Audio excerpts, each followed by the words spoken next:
Welcome to Sports Geek Throwback. Here's your host, the sports geek himself, Sean Callanan. G'day, I'm Sean Callanan from Sports Geek, and welcome to Sports Geek Throwback, where I pick out the best bits from the Sports Geek podcast archive. For this week's Sports Geek Throwback, I go back to episode 261 with David Barton-Ginger, published in December 2019. David was working at New Zealand Rugby at the time. He is now a HubSpot CRM Gold partner and implementation specialist at OpenSide Digital. Remember, if you need help across your digital, marketing and sponsorship efforts, please get in touch. We love applying the digital to dollars process to help your team build revenue. In this throwback episode, David and I discuss managing a team with a global fan base while staying connected with your local fans. Remember, you can listen to the full episode at sportsgeekhq.com/261. Enjoy. So how do you manage a team in multiple locations, multiple countries, with the motto of, hey, we've got to get it out fast and be first, and we still want to hit our brand marks, those kind of things that we've set up. How do you manage that team? Yeah, well, look, so we have like a couple of mottos there, really. So the first one is that we want to be on the shoulder, or we want the fan to feel like they're on the shoulder of the team. Yep. And then the other thing is really about using our unfair advantage. And so what that means is that it's really our access to the team that really sets us apart from media organisations. And then it's really about capturing those moments where if anyone comes into any of our social channels or onto our website, they feel like that, they're almost getting a story of what's going on each day of, being with the All Blacks. Yep. Whether it's on game day or any day during the week. And, and sometimes we do that better than others, but it's certainly something that we use as our North Star in terms of measuring whether we're doing a good job or not. And we certainly get great feedback from our fans if we're doing a good job at that. Yep. So from a, team collaboration point of view, how do you coordinate it? Because it's, a lot of people will have, a videographer on the road or someone that's shooting some material, because like to be the, to put the fan on the shoulder, you sort of need someone there, pulling out a phone as the guys are getting off a bus or as they're walking out on the track for a captain's run or whatever. So you're capturing this bit of content. How do you coordinate that with your team?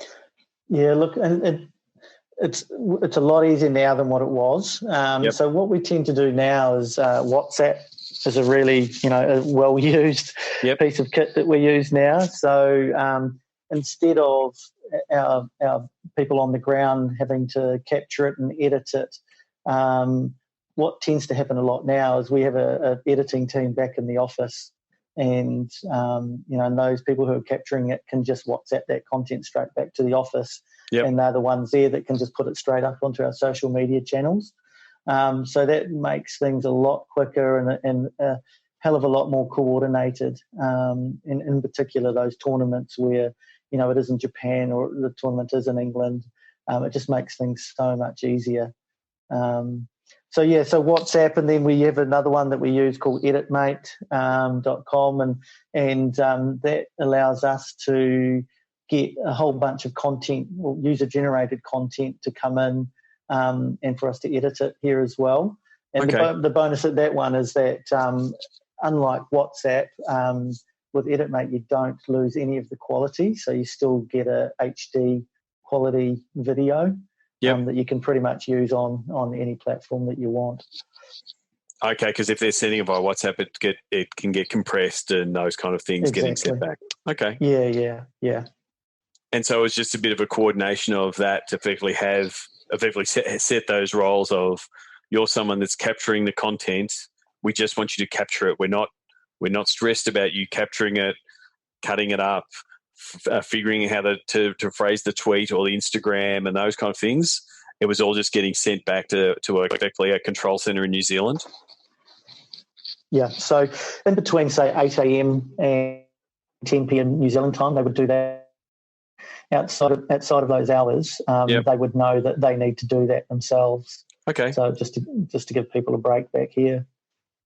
And then, so part of that piece of, I guess, your focus of having access to the team and that kind of thing, one of the things that has grown, since the advent of social media, and probably more so in the last 4 years, is the rise of players as brands themselves, especially in the digital space.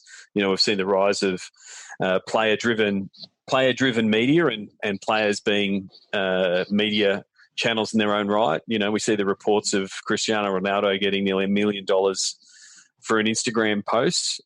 You've got some pretty big stars that play in the All Blacks. How do you manage that as both it's partly a problem and opportunity on how you manage and make the players part of, I guess, the digital story, because they're a very big part. They're the stars in the middle. But how do you weave some of their social in your overall strategy? Yeah, look, that's really something that's coming to the fore now. Yep. It hasn't been around for very long. So I couldn't sit down here and honestly tell you that we've nailed it, but the approach that we are going to take is about working a lot closer with our athletes.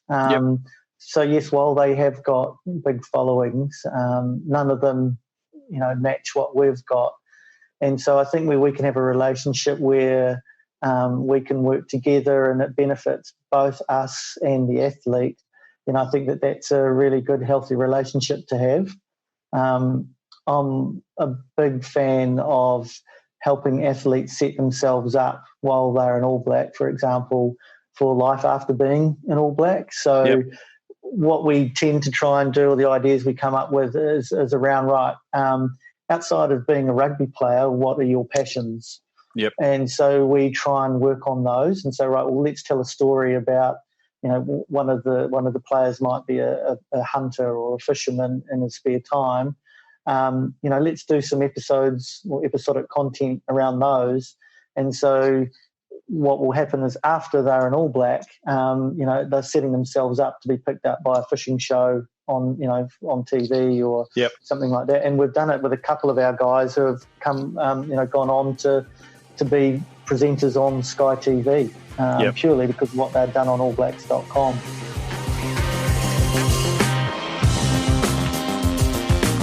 If you like this Sports Geek Throwback episode, please check out the full episode at sportsgeekhq.com. Please share Sports Geek with your sports business colleagues. We appreciate you sharing. We love working with podcast listeners. Please get in touch so we can help your team. Go to sportsgeekhq.com/phone call.